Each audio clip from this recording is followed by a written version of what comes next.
Oh, you gotta tell me when you start recording. Okay. Otherwise, it's illegal, and I'm calling the cops. We're recording. I love the ambience of me trying to... Yeah, this is all making it in. What do you want to talk about? What do you want to Taco Bell? There shouldn't be police sirens in songs. I think everybody... This is not a hot take. There shouldn't be police sirens in songs. You shouldn't have like radio where you're like on the spot and you hear like all these cars going and horns honking and everything. Yeah, I think that's generally something that's agreed upon. Cold takes only. Cold take time. Welcome to Cold Take Hour. Welcome to Cold Take Open, where we do a cold open with cold takes. R2-D2 is a good character. Splatoon 2 is better than Splatoon 1. Avengers was incredible. What? I'm not saying that they're good takes, just cold takes. Oh, well, I don't want bad takes either. Okay. This is not good and cold. This podcast is supposed to be a safe like place. Ice cream and now takes. You've made it very hostile. Not like 3-day-old leftover cold takes. Cold takes like refrigerated French fries. Everybody likes them. No.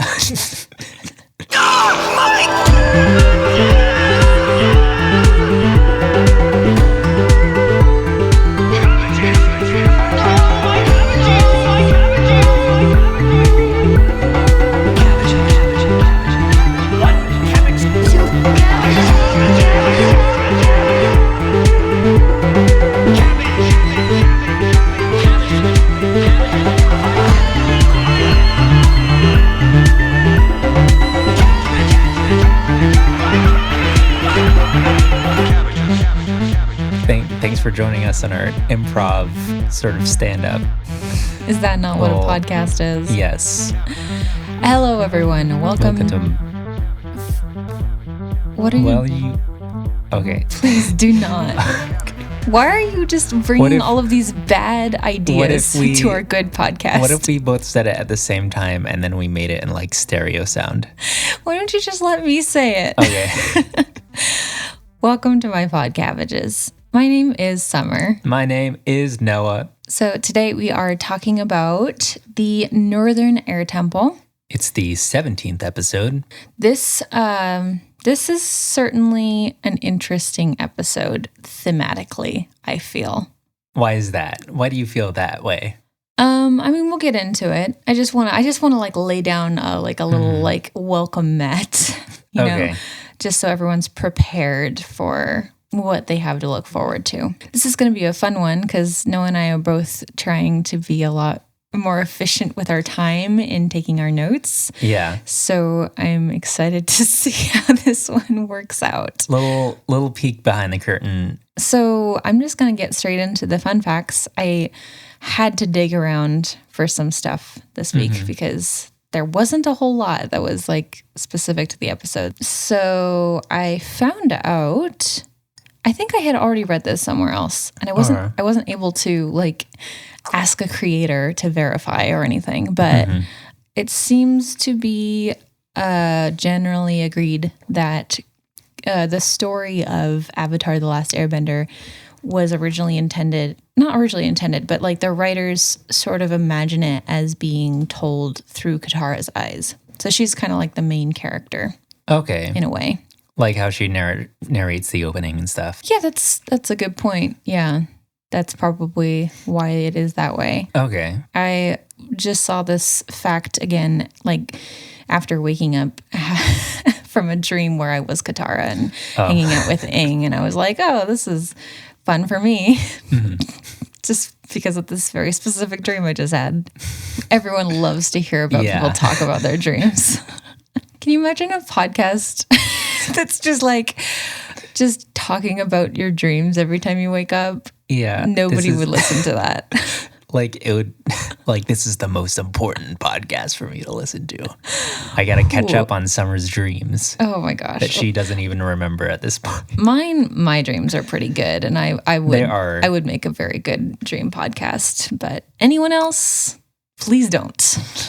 Another thing, I guess it's not really a fun fact necessarily. I saw something somewhere that they were planning on putting Aang's parents in the show and then didn't for some reason. And I was like, well, I'm not going to say this unless I can verify it for once. So I tried to fact check it and I couldn't find any.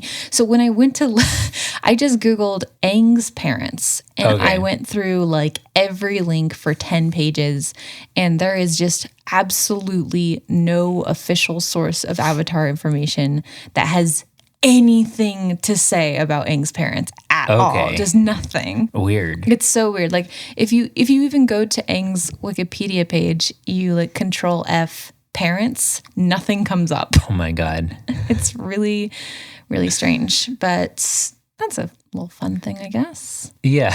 And then the other thing that I sort of stumbled across was that there are a couple of Avatar: The Last Airbender Lego sets. Did you know that? I had no idea. Yeah. And I was like, oh yeah, of course, there's a Lego set for everything. But then I like actually like Googled it and I saw these little pictures of like all the like the little Lego people, Lego Aang, and he's got like a little glider and there's like a little Lego Momo and it's very, very good. And they're actually extremely rare now. And they sell on eBay for like hundreds of dollars. Oh my God. I always wanted like the little toy glider. The toy glider. There was like a little toy glider that you could get. And was it like life size? I'm not sure. I think they wanted you to think that it was life size. It could be like one of those magazine things. Just like the life-size Barbie that was just like up to your knees. That like 3 feet tall. So this is the first episode that we actually watched with some commentary afterward. And we watched it. It was kind of an interesting choice for commentators. They had Benjamin Nguyen, who's one of the sound designers. Is that right? I think he's like one of the 2 sound designers or something. And then they also had D. Bradley Baker, who we talked about several episodes ago and were brutally attacked by our friends online for not knowing who he was. And Bradley Baker does a lot of voice acting and it's mostly creature noises. He just likes creatures. He cannot change this. God damn it, I was gonna make that joke. Oh, gotcha. He's just a creature, that's it. He's actually a lot of other things too. Yeah. So the gang's at this nighttime campfire thing with a guy who looks to be like some professional storyteller reading creepypasta wikis pages off of his phone. And he's like, the next time you see a big weird bird talking, take a closer look because it might not be a giant parrot. It could be like a flying man, a secret group of airwalkers who'd laugh at gravity. I really liked the way he said man in this sentence. Yeah. He's just like, it could be a man. He says they laugh at those bound to the earth by gravity. And Aang's like, I love Airbender stories. And it's true, I do laugh at gravity all the time. And then he just thinks about gravity and he laughs. I was actually, when I watched this, I was wondering if he was genuinely like laughing at the idea or if he was like trying to make a joke. And either way, it's pretty cute. So there's a funny bit where the storyteller is angry at the gang for not being able to tip, but then a coin falls out of his little tip hat and then Momo puts it back in. It's genius. And then the guy's like, now this dude knows how to tip. Thank you. I mean, definitely tip your artists, but or, musicians and storytellers, but like, this is genius. Yeah. It would be extremely chaotic neutral to like steal from a tip hat and then put it back in and then be like, here's your tip. You could just like steal coins out of like the Salvation Army bucket. Okay, do that. And then put those in like musicians' guitar cases. Or impersonate the Salvation Army. And then Aang says, it's so cool that your great-grandpa knew airbenders from 100 years ago. And the storyteller's like, no, he just saw them last week. I missed this on the first few watches. Aang notes that the championships for Sky Bison Polo were held at the Northern Airbender Temple. I also missed this. And completely. He says it really quick and then they just move on to the next thing. I also want to say just very quickly, I think I remember him saying that the Northern Air Temple... Yeah, because we talked about this, didn't we? Mm-hmm. He was saying that the Northern Air Temple can only be reached by sky bison. Okay. Like earlier in the show. And I remember being like, Yeah. Is that so? Because later in the show we see that spoilers. I mean, you see it right now. It's on the top of a mountain and there's like a path that goes right up there. Yeah, I wonder if like that's a new path. Like maybe that seems like a lot of work though. Sky Bison Polo sounds really fun. Yes. It seems like the ball would just kind of fall straight to the ground. It's like Quidditch. I mean, like maybe they use like a ball full of like helium or hydrogen. Probably not. I'm hoping that it's just the bison playing, like no one's riding the bison. Well, I mean, yeah. I was assuming it was like Quidditch, like where they were riding. I assume that too, but I really hope that it's just the bison playing. That's valid. Yeah. I can agree to that. Just having fun. So anyways, they see the temple. And it's at the peak of a mountain and it's all snowing and they see a bunch of people flying around on little gliders. But they're not airbenders. They're not airbenders. Aang can tell because the way they fly, because they have no spirit. It's quite an accusation.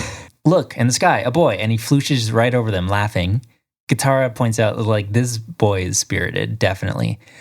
He's flying in this little Da Vinci-esque wooden chair glider thing with levers and things on it.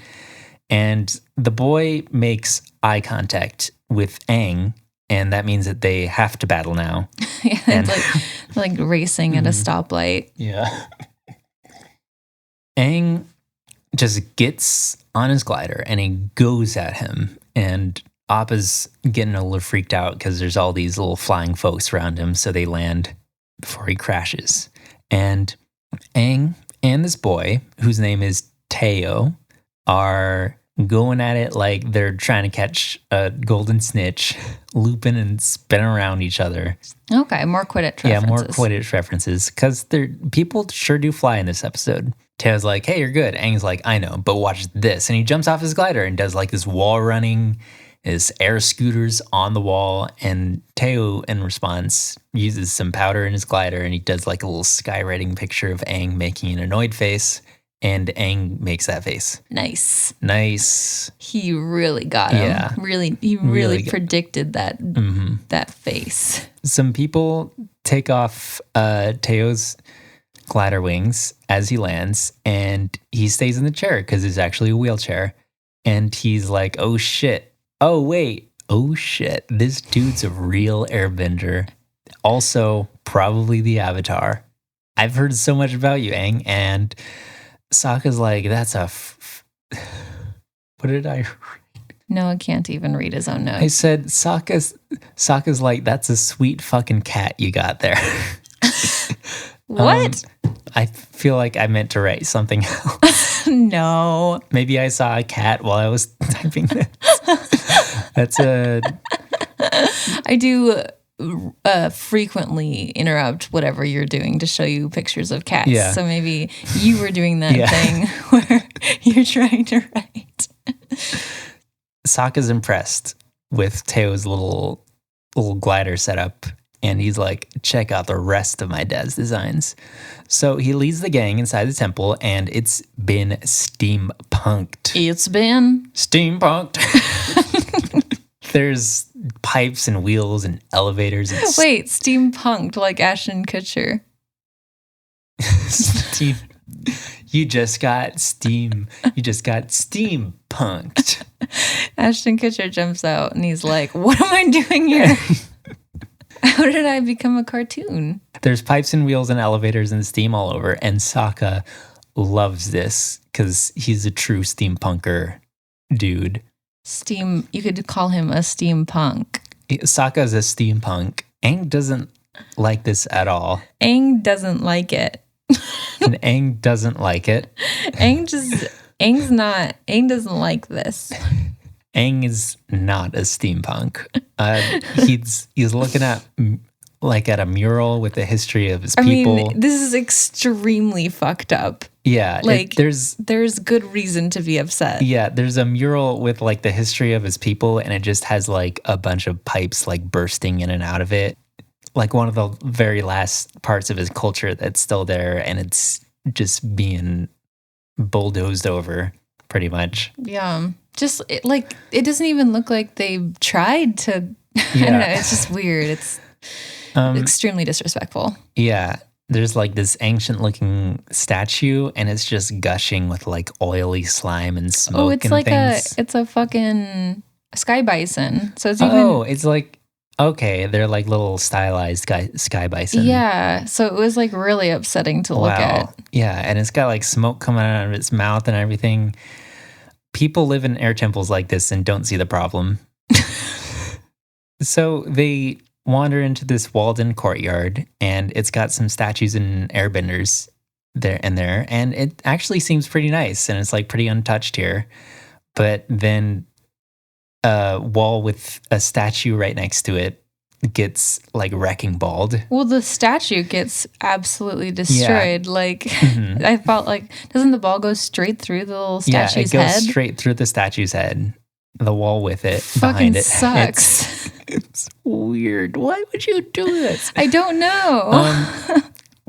Well, we'll find out, because out of the dusk, out of the dust emerges a boy. That boy. An old boy, and he probably is Albert Einstein. No, and I didn't want to say it. He's the exact kind of steampunk looking ass who would look like he would be in charge of this kind of thing. He's got like that Wolverine hair. Yeah, he's got Wolverine Count Olaf hair. And like a big bushy beard. You could call him Ace Inventura. Oh, because he's an inventor. Yeah. Ace Entrepreneur. Wolverine Inventor. I don't know. There's nothing there. You were looking at your phone pretending that you had this written down beforehand. Ace Inventura is not bad. That's Ace Inventura. And he also, like, I don't know if you realize this, but he doesn't fucking have a name. Yeah. At all. Like, not even in the wiki. Like, there's no name for this man. Yeah. And he's got like burnt eyebrows and like this little work apron, and he's got like 3 wooden fingers, and he's got a monocle too to top it all off, and he says, "What the doodle?" A barely visible monocle. And so in like other sometimes I don't even see it. In other words, he's an epic sir. Oh God. And so I'm begging Noah to stop writing these notes. These jokes into his notes. They're just getting worse and worse. The reason that he's doing this, that we're all waiting for, is that he's making a bathhouse in this place because everyone stinks. This whole place stinks. Yeah. Oh. There'll never be shit. Sorry, I'm definitely peeking. They smell like shit. Okay, go ahead. Aang's like, you destroyed like a sacred thing. And he pushes the wrecking ball off of the mountain. I'm sorry, just the gentle way that you said that. Yeah. Hey, you destroyed a sacred thing. He literally said, you destroyed something sacred. So I know, but just the way that you... Because Aang is very angry in this scene. Yeah. He's like screaming. He says, you destroyed a sacred thing. And then he gently pushes the wrecking ball off of the mountain. And then he says, like, why are you like this? Why are you fucking like this? Well, yeah.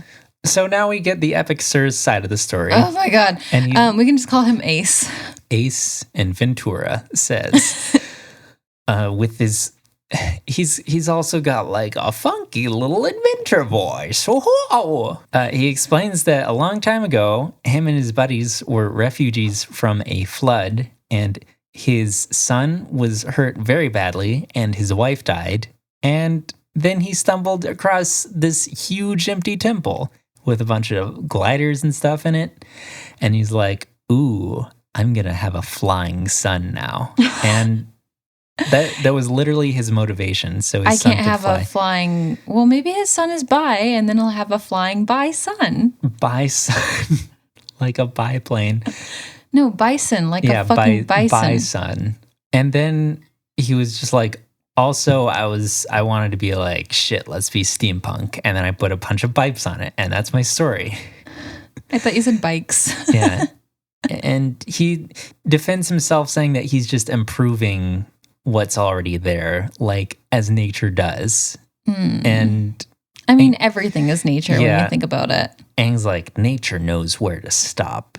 And the epic Ace. Ace Inventura says, You can just call him Ace. We get it. Ace says, but that's progress. And it just ends there.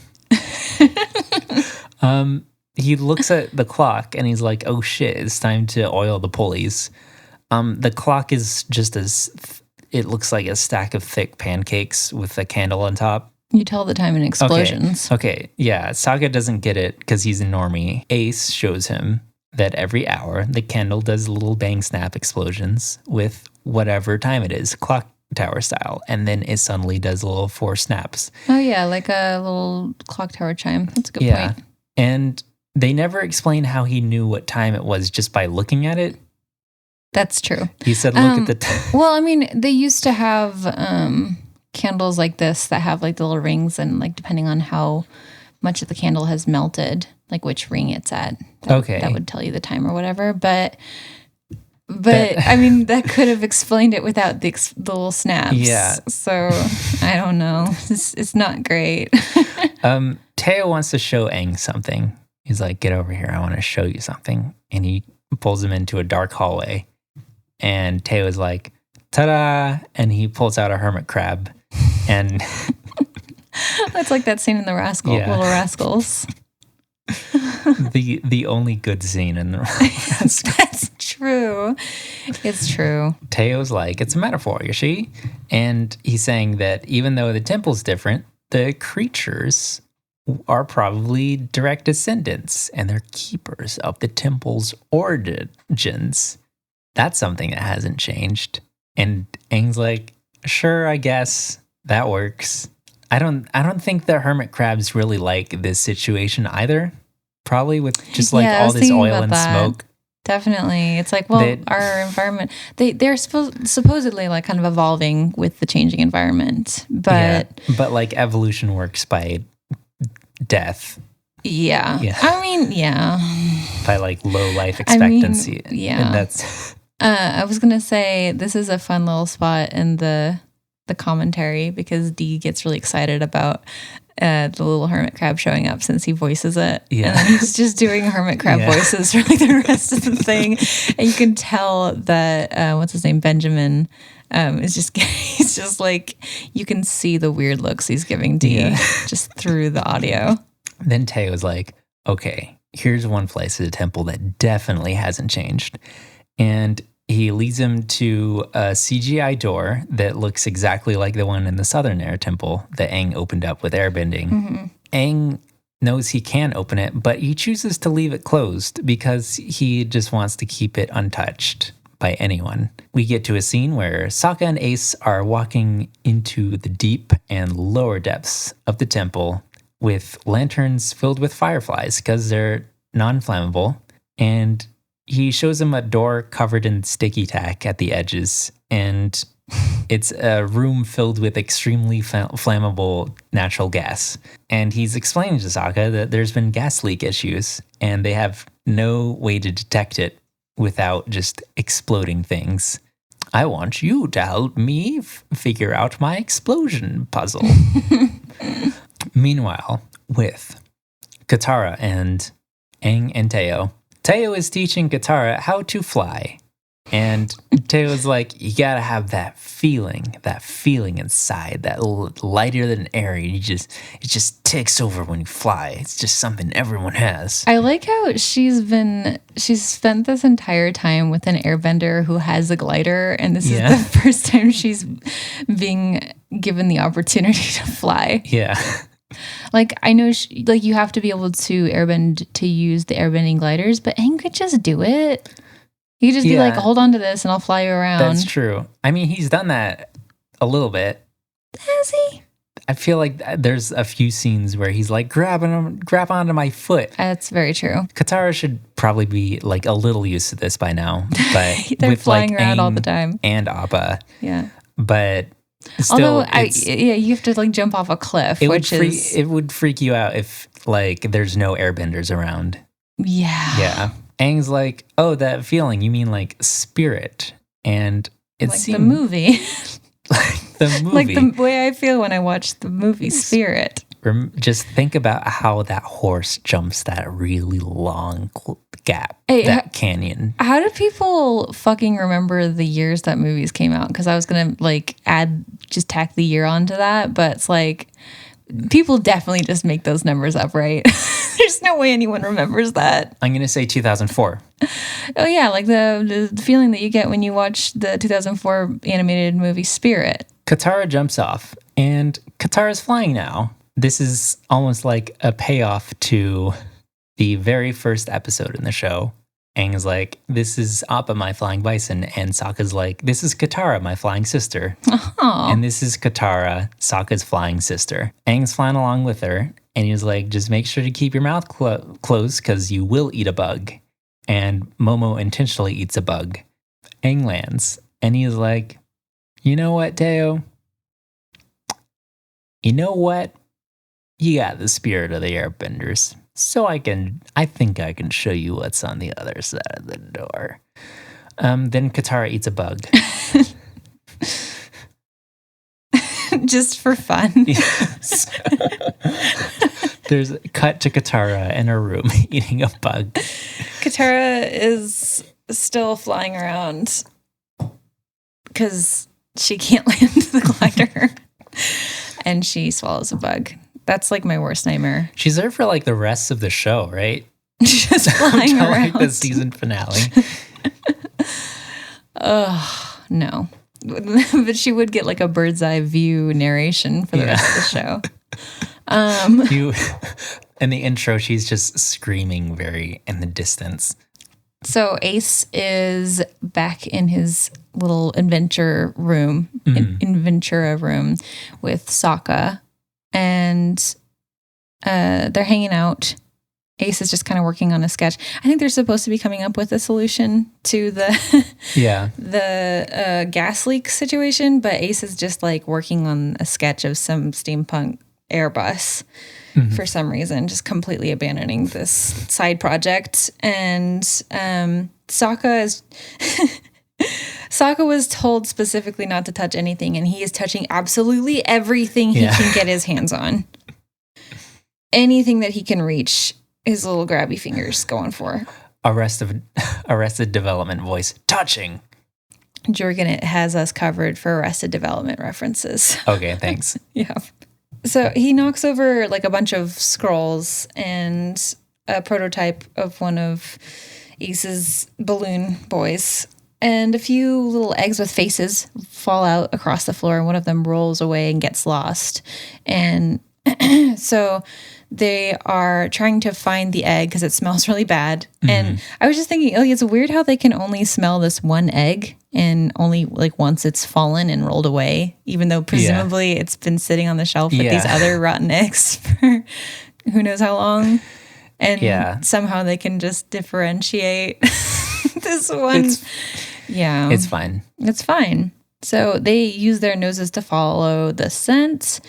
And then meanwhile, Aang is back at that big CGI door, and he's opening it up for Teo. And that's all that happens in that scene. Yeah. He basically just airbends, and we don't even see it open yet. He's just like, all right, I'm opening it up. Yeah. And then airbends into the little pipes. And then we cut back to Sokka and Ace. And they suddenly realize that they can just use the method that they're using right now to... God, I just love... Because he says, we can just fill the natural gas area with a bunch of rotten eggs. Mm-hmm. And then whenever the gas leaks, we'll be able to smell it. Yeah. But I just love thinking about how they're just going to have this huge cave in the bottom of the temple just full of eggs. Yeah. It's... Don't wander off into the egg cave. Oh, that's just our egg cave. Don't mind that. I hope they all have little faces on them like the... It truly truly is like people be lived in their temples like this and don't see the problem. That's really true. But yeah, we see in this scene as they're kind of like finishing each other's sandwiches, that these two seem to like share a brain, kind of. They have the exact same idea at the same time. A little bell rings and Ace freaks out and runs off. We cut back down to the, what is it? The inner temple where I don't know what it's like supposed to officially be referred to as. Yeah, I think we had trouble with this last time. Yeah, because like it's the whole thing is a temple, but then this is the temple. The temple, like the sanctuary. I guess.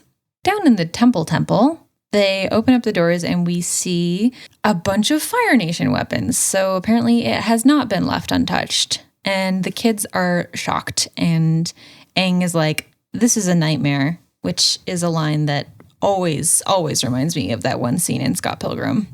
Every time I hear that. Like I don't know the scene. When they're doing the Battle of the Bands thing, and I think it's like when they're fighting the band that has the girl drummer, and they're like freaking out because they're really good, and they also have a girl drummer, and they're really loud. And then you just hear... I can't remember if it was Scott or the other guy, but one of them is like, "This is a nightmare. Is this a nightmare?" And then like he's just yelling and you see all the subtitles coming up over. Oh, okay. Anyway, this is so unimportant. I think of that every time I hear that sentence. That's all I wanted to say. Ace runs up behind them and he's like, "Oh no, you don't understand." And Aang accuses him of Mako's weapons, and all the kids are just like pulling this dude apart. And Ace tries to explain that the Fire Nation found them when Teo was still really young, and they were just going to destroy everything. And Ace pleaded with them and kind of offered his services so that he could save his people in return. And he's like, "Oh, I did it for you, Teo." And Teo just looks fucking pissed. We see it's a weird, the timing for this now is kind of weird, because then we just see Aang walking in to Ace's office, so Teo's dad. So Ace was like trying to explain this situation, and then it's like cut to Ace off on his own, like still working on his war balloon, and then Aang like charges in. Okay, so he just followed him, but too slow. I guess. He's like solemnly lighting a little miniature hot balloon with 2 eggs with smiley faces on it. Yeah, so this is how intellectuals brood. Exactly correct. You make little balloons. Yes. And you draw faces on eggs. It's very similar to how clowns brood. Okay. So Aang asks when the firemen will be there to collect their merch, and Ace says very soon, because he's looking at his little firecracker clock. Again, looking at it. And then Aang says, "No more weapons." He lays down he puts down his foot and he says, like, "You're not going to be making weapons for them anymore." And Ace tries to explain that if he doesn't supply them with the weapons, then they're just going to come and destroy everything. So it's kind of a rough situation. And Teo seems to be making weapons of his own, because he lays down a truth bomb. Oh. He tells his dad that his weapons are being used for murder. Oh. Which is so weird. Weapons for murder? I mean, you don't kill people with weapons. No, weapons don't kill people. A bell rings, and Teo and Aang run and hide, and my dude, War Minister Keen or Kin? It was just Qin. I'm not sure exactly how it's pronounced. Anyway, my dude comes up through the floor in 1 second flat, like he lives under the floorboards. It's so wild. It's implied to be like an elevator, but he's just like, I liked it. Ding, hide! And then, sorry, screaming. seems to be like an elevator, but you just like to think that there's just a little storage cupboard underneath the floor where there's the fire admiral. That's where that's what the eggs are for. He's making eggs for this man. He like slides them under the door like hard-boiled eggs. Like the shape of the water. I found this man years ago underneath the floor. He just became a Fire Nation soldier.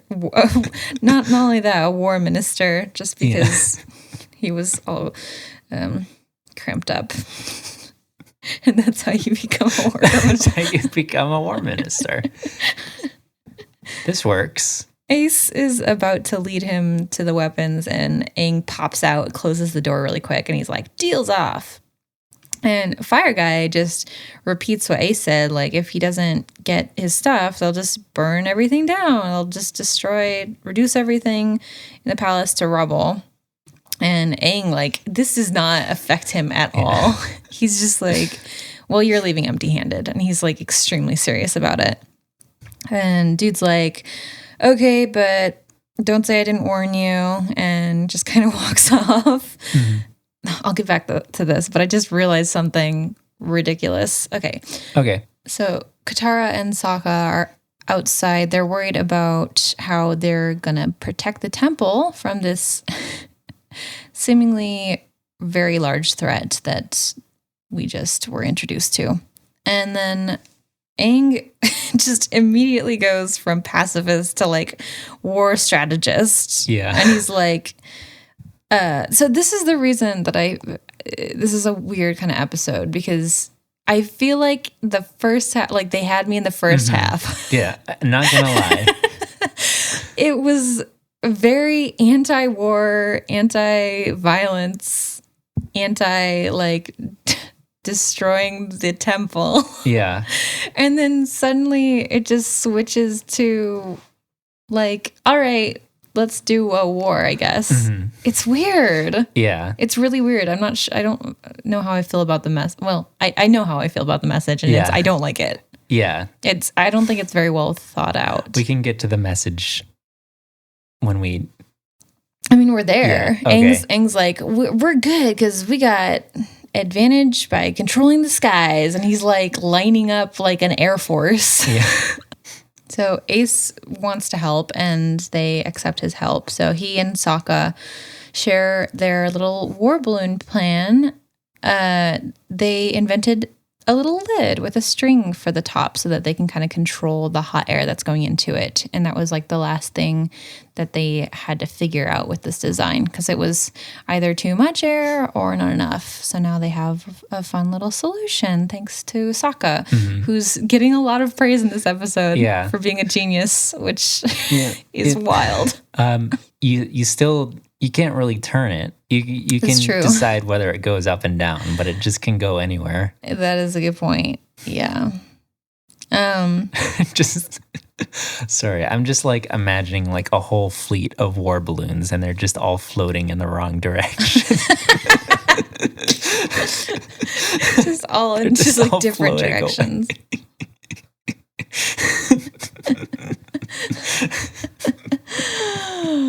Oh, that's funny. And then Sokka's like, smoke, slime, fire, stink. The 4 bombs live together in harmony. He has 4 bombs for them. Mm-hmm. This did make me laugh though, because I was just thinking of like the Adventure Time elements. Yeah. Like, what is it? Slime, candy, fire, and ice. Yeah. Ice. Yeah. Okay. So it started like the 4 elements: fire, ice. Okay. That's an interesting one. Candy. What? Slime. All right. Yeah. But they've invented 4 little bombs for everyone to use with these 4 elements. Lots of people are kind of gathered around the cliffs, and they see Fire Nation soldiers coming up the mountain. So it's go time. And they wanted to wait for Sokka with their war balloon, but they have to start without him because time is pressing now. So Teo and Aang lead a bunch of these gliders out over the mountainside, and there's a crowd cheering as they fly off. And this is where the commentators mention that they only had like 3 people for this part. Oh yeah, for like the whole huge crowd, and it was a lot funnier to listen to the second time. That they had to do like a bunch of layering on that. Yeah, just like the same 3 voices, but just like kind of slightly pitched up and like slightly warped a little bit. There are a lot of Fire Nation soldiers here. Yeah. They really did not hold back for this. So like, I do have to imagine this. I mean, this isn't just like some small deal. Like they definitely, like Ozai is aware of this whole thing. Mm-hmm. You know what I mean? Like, surely the war minister informed someone that the Avatar was there. Like, this is a big deal. Mm-hmm. But the gliders kind of swoop down through the clouds and they start dropping these little slime, stink, fire, and smoke bombs at them. They do get slimed. They get slimed. It's slime time live. It's one of the conditions that the show had to get greenlit. Oh, that's true. That's a very good point. Yeah. They definitely did that because Nickelodeon. It's like, we'll greenlight you, but people gotta be slimed. That's where the green comes from in the light. It's the slime. In the light, the green slime light. If you go to the Nickelodeon conference room and you get greenlit, then like the green light goes on and then you get slimed and you're just like, congratulations. I feel like one of the other conditions that Aang had to be orange. There's no one purple because he's got to be Nickelodeon orange. Purple's their other color though, and there's no purples. We stop everything that you're doing right now. Who's a purple character in Avatar? No one. Ty Lee? No, she's pink-ish. Purple? No purple. It's pretty weird. I can't even think of a purple item. We'll be on Purple Watch. All right. Purple time. They do take a lot of these foot soldiers out, actually. And the smoke ones are actually really making a big difference because they just kind of cover a lot of area and everyone gets a little confused and they all just kind of stopped going anywhere. Mm-hmm. And then Aang airballs like a little avalanche down one side of the mountain and just literally kills seemingly hundreds of people. Just no big deal, I guess. Yeah. Just killed a bunch of people. Just kind of off screen. Yeah. So this episode is definitely starting to get a little bit blue at this point because people are definitely dying now. Mm-hmm. He just covers them in snow. I'm just thinking about how the intention of the whole bending magic thing was like fighting without violence. Yeah. Well, the writers are just kind of like looking around like, is anyone noticing? Okay, we can do this, I guess. And then Aang flies up to meet Katara. Katara is sort of like floating up above the clouds on Appa, just kind of doling out slime bombs. Yeah. She's got like little reinforcement bombs up there with her. Mm-hmm. And Aang goes up to meet her and he's like, we've got him on the run. We need more slime. Which I just really like that sentence. Yeah, Ryuji rushes in to help thanks to the slime arcana. Thanks. You're welcome.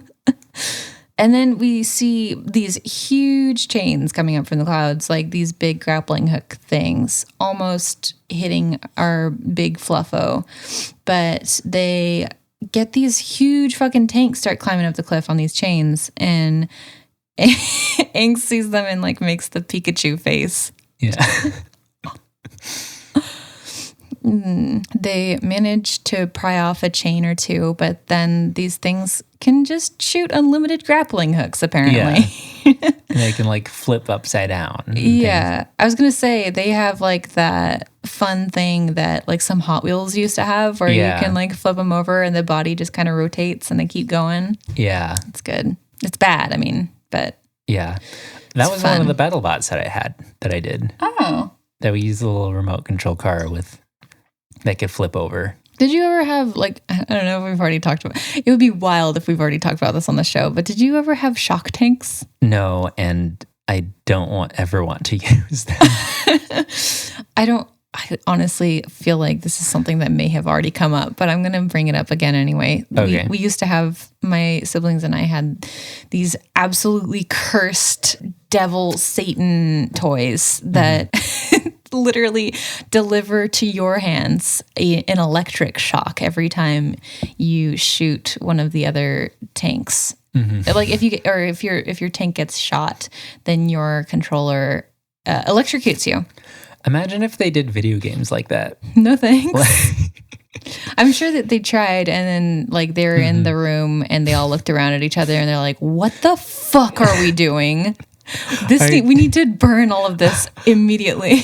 Our test subjects can't feel from their hands anymore. Yeah, I think someone like realized up at the top or bottom or middle or whoever's in charge of that kind of decision, they realized it would not end well if they went down that road. So thank you to whoever red lighted that idea. These tanks are also done in like a very weird style, like almost CGI kind of, like the way that they do the tech stuff in Korra. Dee points this out in the commentary too, actually, and he and Benjamin are like, I don't know. I don't have any idea how they make this show. It's really funny. It's like, is it CGI? I don't know. Is there CGI in this show? They're like, how long does it take to do this? Yeah. Man, this would be a lot of work, huh? It's like, you're working on it. Oh, it's very funny. You're literally on the production team.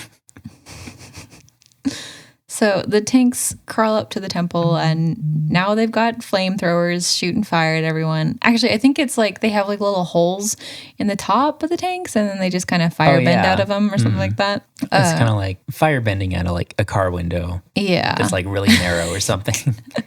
Yeah. I was going to say, I don't like to think about that, but then we actually do see stuff like that in Korra. So spoilers. Ooh. So they're still trying to drop bombs on these big metal boys, but they're completely impervious to all of this. They're just kind of going. They're very strong. One tank driver does get pretty slimed up inside his tank, though. Yeah, he just like the slime gets inside the tank and he's covered in slime. It doesn't even like, you don't see like any of the like typical kind of shorting out or anything. He just looks bummed. Like he doesn't even struggle. He's just like, oh, got slimed. Slime time. And then Teo is talking about these tanks because like his dad made them. He designed them. Actually, even you could see one of them in the weapon room earlier. Okay. But Teo's talking about them like he's kind of proud of them, which I don't like. Yeah. He's explaining how they have like a counterbalancing system, which makes them flip over. And apparently it works with water. So Katara jumps down there and starts freezing them up. But there are so many of them. Oh, this was something in the commentary. They were talking about how, like a lot of shows, especially like cartoons or kids shows, they do like dumb little like magical sound effects whenever people are doing magic. But like for Avatar, they wanted specifically to try and make everything sound like as realistic as possible. So like instead of like having like the or whatever, they like actually tried to make everything sound like real water or just moving like little like kind of things. Yeah. So that was, now that I know that, it makes everything a lot more impressive to listen to. Like how they were explaining how you don't notice good sound design because it's not supposed to be. Even like the Avatar state, even though it's like super spiritual and magical, it sounds kind of natural. Yeah. And like kind of like sci-fi almost. It's so like, cool. Yeah. They do a very good job of making everything seem like extremely believable. So, and then Appa just hops in to save them and just flips several of them over with his face. It looks so painful because these things are like extremely, I mean, like they're obviously very heavy and very big, but they're also like spiky. They're very spiky and metally. And Appa just like headbutts them, like struggling up against them and like flips them over. Hey, he flips them over, but they could have just flipped back over. Strange. He's that strange. He destroys them, I guess. So they fly up to the temple on Appa, and it looks like they're kind of out of bombs at this point, and they're not sure what to do now, but... Oh, you see that... You see villagers like trying to mine off the hooks of the tanks, and the animation is very funny to watch. I forgot about that, yeah. They're like mining in unison, and the animation looks like they're like little cuckoo clock people.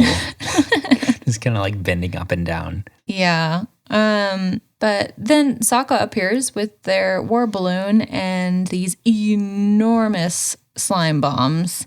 And the fire people aren't attacking them because they have the fire symbol on the balloon, which is convenient and everyone should employ this strategy. Everyone at the same time is like, "Oh, that's new. That's new. I haven't seen that." Oh, that's a good point. Well, I was thinking about that, but then also like, I don't know. I mean, a lot of soldiers don't really know what the fuck is going on. It's realistic to go to work and not know anything that's going on. Yes. So they drop these slime bombs and they slime everyone, but it just really does not do anything. So in the end, this war balloon really still did not have much use. Mm-hmm. But they smell a very strong rotten egg stench because I guess they did somehow manage to fill that room up with eggs already. I don't know when they would have done that. I guess that's why they took so long. That was like, now I'm just thinking, because it was like, you're making weapons for the Fire Nation? How dare you? And he's like, oh, I'm really sorry, I disappointed you. And then he just like goes and gathers those eggs. I'll be right back. I think I'm going to sadly fill a cave with eggs right now. And then Aang's like, all right, you've had your egg time. This ends here. Anyway, so they do smell the rotten eggs and thus the gas leak. So Sokka decides to throw the fucking engine into this huge gassy chasm. Why? Oh, sorry. Why have you turned my mic up so loud? I don't know. I just turned both of the gains up at max for some reason. Okay, it's ridiculous. This split second decision that he makes to. Okay, like, I like how they're specifically trying to prevent the soldiers from, quote, turning this whole place into rubble. Yeah, and then they're like, let's just throw this, like, just do a better job than they could ever do. Huge mechanical bomb into an enormous cave full of gas in the middle of this mountain that's supporting the temple that we're trying to keep safe. Makes perfect sense. The whole mountain does explode. Like, we see several explosions throughout, like, the whole thing. Oops, sorry.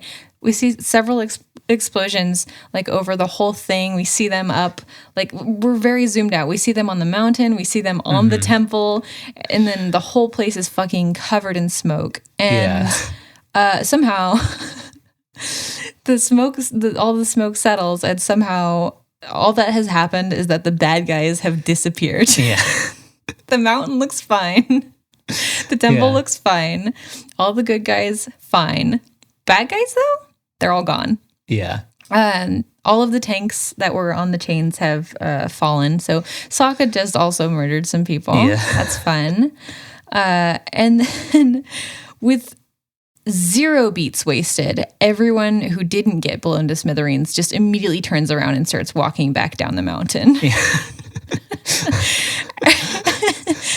And then the war balloon team gets in like 3 frames of falling, and Sokka yells, "We're going down!" And then like the timing of this, because it's like triumphant music for like 1 second. The timing the timing of this shot, the fact that Sokka's voice is also just the same volume for the whole line instead of like a fade in and fade out kind of thing, it ends up being extremely funny to watch. It's like, boom, tanks are gone, soldiers turn around, 1/2 second beat with the little like triumphant music, and then 3 frames of this tiny war balloon falling with Sokka yelling, and oh my god, it's not meant to be funny, but It's really funny. There's a lot of unintentional humorous moments. And then Aang just flies down with his glider, and Sokka and Ace kind of hitch a ride with their grappling hook. Because you could just do that. Yeah. Aang is so strong. Up at the temple, Aang is accepting of the fate of the temple. He's comparing the way that everyone moved into it to the way that a hermit crab moves into its shell because it's the right fit. Yeah. It's not a great analogy. The hermit crabs don't make like steampunk shells. Yeah, they don't destroy the shells. Even when they've outgrown the shells, they don't even destroy the shell. They just kind of squeeze out of it. Yeah. Because they need to leave it there for someone else. It's a bad metaphor. That's literally why they like crawl out of it and leave it for someone else. I think I remember reading from like hermit crab colonies. They have like a fucking line of succession. Yeah. And so they like understand the importance of respecting the property. Because they're borrowing it and then Oh my God. Okay. So, and then Sokka was like, as long as we've got the skies, we'll keep the Fire Nation on the run. And I'm just like thinking about that tweet that's like, are we the baddies? That's like really excited about the new like Air Force bombs. Yeah. And then they all cheer except Ace, who looks away really glum. And then we fade cut to down below in the forest where it looks like the war, what's his name? Keen? The war, what did I say he was? Person, general, admiral. No, the war minister. It looks like the war minister and some of the remaining soldiers have found the balloon at the bottom of the mountain, and they realize that they can just kind of replicate it. And the war minister kind of leaves off on the line of, this defeat is a gateway. Let me try that again. And then the show ends.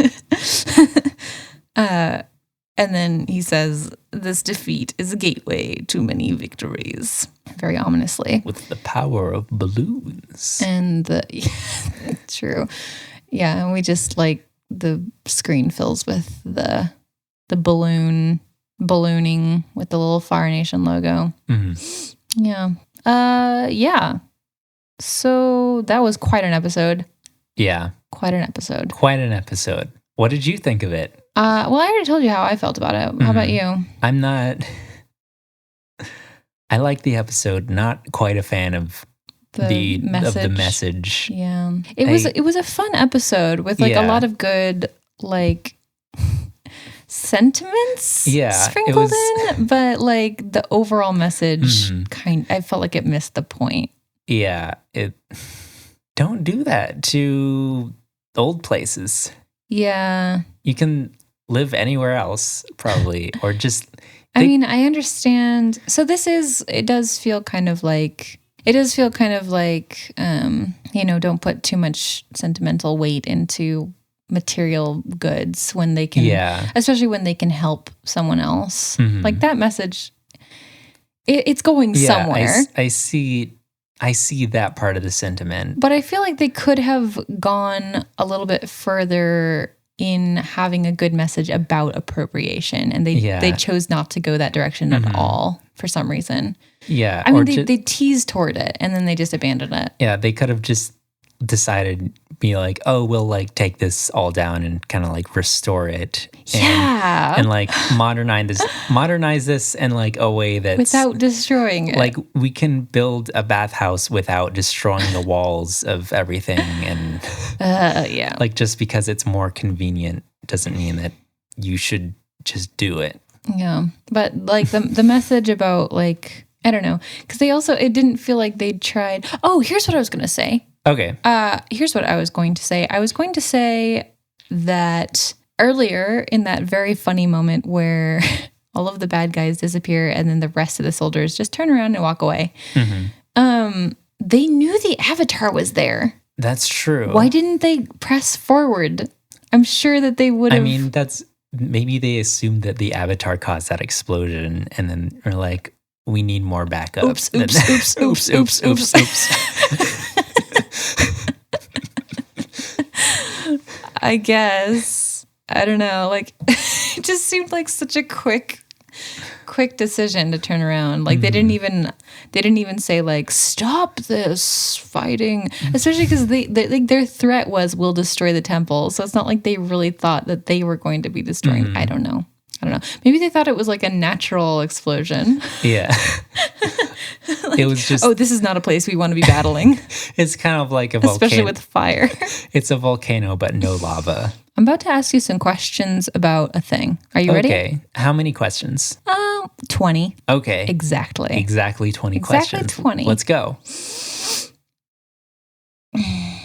Question number 1. What are you doing with your hands right now? I'm doing a little... That cannot be good for radio. This?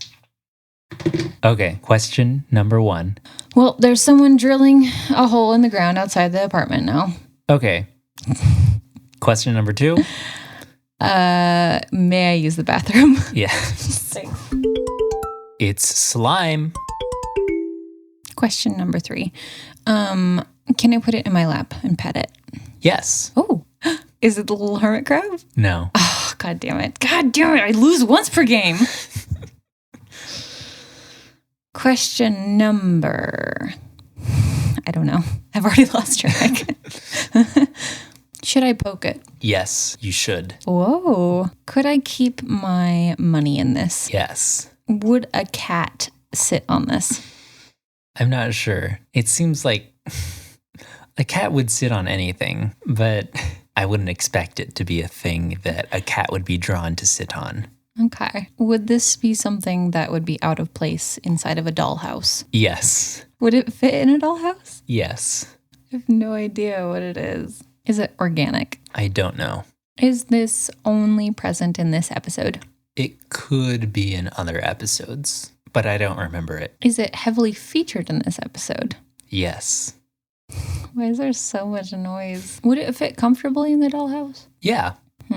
Is it related to the hermit crab? No. They're not cousins? They're not cousins. I can't think of anything that's that small other than the hermit crab. Can it move on its own without any human interference? It cannot move without interference. Could you set it up to move without interference? No, it can only move if it's being interfered with. Okay. Is this something that Sokka likes? I think so. Is it shaped like a friend? It can be. What? Would it be good to chew? I'm not sure.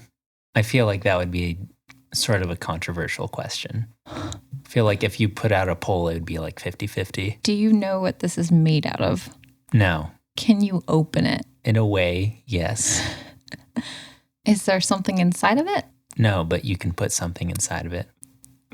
What? Sorry, I was just thinking about one of the questions, and it's just making me laugh. Is it in the first half of the episode? I don't think so, no. Well, then I should know what it is. Yeah. Is this something that Ace assembled? Not exactly. Possibly. Probably, if you want to say a symbol. Okay, thinking of the definition of a symbol, I would say yes. I do believe Ace has assembled this. Is this a solid thing? No, not particularly. Okay, so I think I was already thinking of this, and I think I was going too specific of a direction with it in my brain. So I'm gonna guess, is it the slime? Kind of. What? The element of slime. Yes, just slime. Oh, that's what I meant. Yeah. Yeah, slime. I was thinking like bags of slime. Oh. I was like, yeah, I'd keep my money in a bag of slime. I was just thinking just a ball of slime. You take it out of your pocket and it's just like got a bunch of coins and debit cards inside of it. What was the one that was making you laugh so hard? That was it. Oh. And you can put it on your lap and pet it. It's like, yes, you can. I'm pretty sure I've read the Goosebumps. I haven't.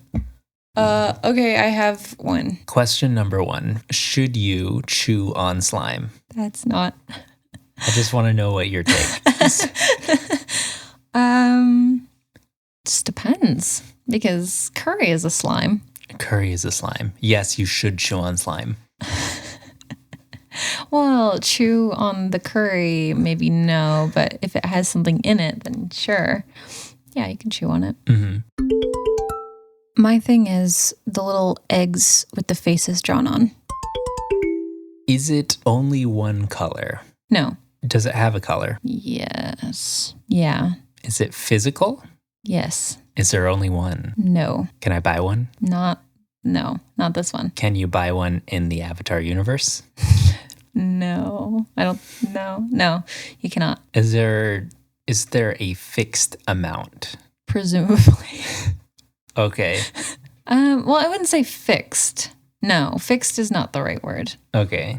Are they regularly produced and created? I love how 20 questions always just ends up being so much funnier than you expected it to. Mm-hmm. Like, how'd you go and ask that question? I mean, I would have to, I don't know, but it would be funny if they were. Are they made naturally, just from nature, or? Well, this goes back to everything is natural. Are they man-made? It's complicated. Do they have to be assembled by humans? Kind of. It's complicated. Is it spiritual? No. No. Is it in this episode? Yes. Okay. Is it outside of this episode? No. It is physical. Mm-hmm. There's more than one. Yes. Do we ever see one get destroyed?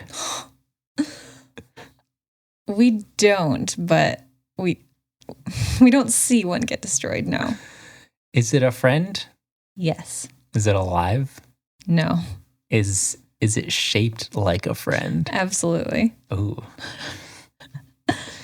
Can you put a hat on it? Oh, hell yeah. Do you think people would put hats on it depending on what holiday it is in the year? No, I don't think that they would do that. But boy, would I like to see it. Is it in the Northern Air Temple? Yes. Do you think the people who are currently in the Northern Air Temple would put hats on it depending on the time of the year? Maybe. I'm not entirely sure. Is it? I would just be speculating. Is it just the Sky Bison statues? No. Is it a statue? No. Is it a painting? No. Sorry, I was just thinking about like painting little hats on the people in the mural. Is it a representation of a thing? Yeah, it kind of is. Like this thing is here, and its main thing is that it resembles this other thing. Yeah, actually, okay. Yes. Is it something in Ace Inventura's office? Yes. Is it something of his creation? Yeah, we'll say that. Is it one of the little eggs? It's just the little eggs with smiley faces little on eggs them. with smiley faces.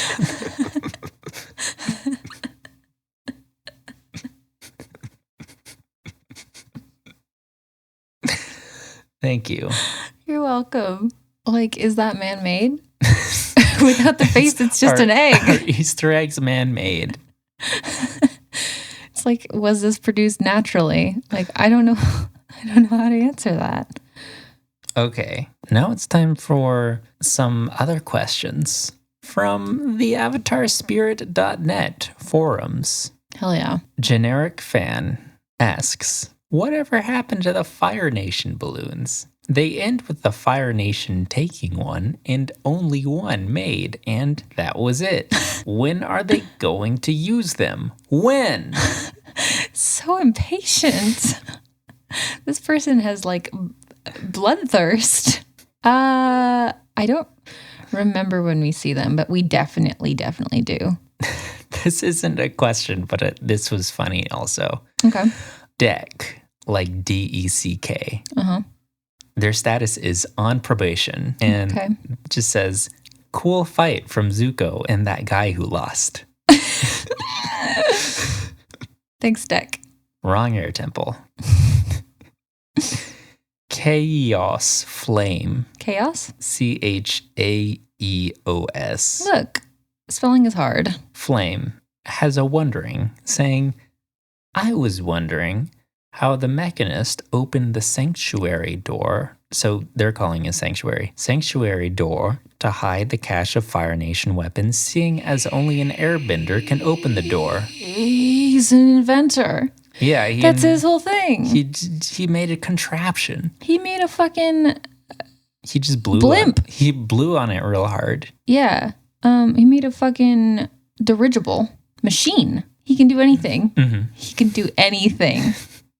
Wait, he specializes in like steam and not only steam, but like also pneumatics. He made like airplanes basically. Yeah. Which control air. So, or they take advantage of air, I guess. They're just little gliders. He knows things. Yeah. He can just do that. He's smart. Mm-hmm. Last question from XX Boomer Ang in all caps squad XX. Oh, I'm pretty sure I've read a question by them before. Okay. This question has a spoiler in it, so we might have to like bleep out the end of it. Well, you can just replace it with cleverly worded ideas. Okay. Good luck. Did anyone notice that Teo's father was designing the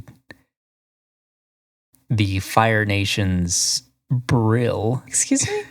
The Fire Nation's grill. The question itself is a spoiler? Yeah. It was designing the Fire Nation's trill. I have no idea what you're trying to get me to The Fire Nation's drill. Oh, that boy. Yes. You noticed that? Did notice that, yes. Okay. For the beep, at beep, that thing. You did. Yeah. Wait, why are you going to ask me a yes or no question and then get mad when I say yes? And that's our episode. Wait, I have a question for you. Yes. What are your cabbages? Wait, let me say that again. What are your cabbages? 79. 97. God. And full. I don't even know what that last one was. But mine is, if you had taken like one fewer minute, I could have said 69. Yeah. Yep. But 65. 1 minute. Well, I watched it go from 66 to 65. Okay. And 100. 100. Nice. And I don't know what the other one is. Okay. My last cabbage is a mystery. Where can people find you? You can find me on Twitter at Stellar Ghost, Tumblr at Interstellar Princess. My art blog is Summer Art on Tumblr or summergeist.art. You can support my various creative... Sorry, I've been like so out of it this week. So I've just been having a weird one trying to do things. That's fine. Patreon.com/summergeist. What about you, Noah? You can find my Twitter and my Tumblr at OwlDude, and my music Tumblr is at noahdoesmusic.tumblr.com, and my Bandcamp's at noahgeist.bandcamp.com. Cool. You can follow my Podcabbages. Mm-hmm. You can follow my Podcabbages on Twitter at My Podcabbages. Mm-hmm. And rate us on iTunes if you're in the neighborhood, which some of you have done. Thank you very much. And as always, check out other Noise Space podcasts at noisespace.xyz. Zed. Oh, is that why that guy's band is named Zed? Oh. Zed, the it's electronic just the letter. music.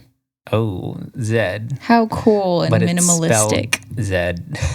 I'm going to start a band called W, but it's spelled out W. Or you could start one like a politics band that's just W. W? Oh, Noah's too young. Noah's a millennial. George W. Bush? Yeah. Yeah. That's what people called him. I just called him George W. Bush. Because he's a zillennial. Because George W. Bush is a zillennial. Yeah. Who do you think would be the best candidate for office? What? Wait, who would eat cabbage? Who would to eat cabbage specific? Yes, for office of cabbage eater. Momo? No, Appa. I meant real life people, but this is a much better alternative. Cool. I think that's about it. I think we can go now. Bye. Bye. Cabbage.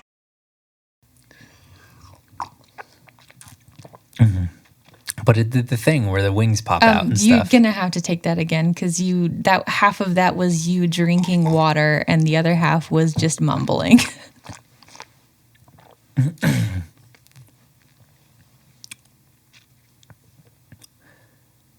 I thought it was really cool because it was a staff and he bumping on the ground and the wings pop out, I think.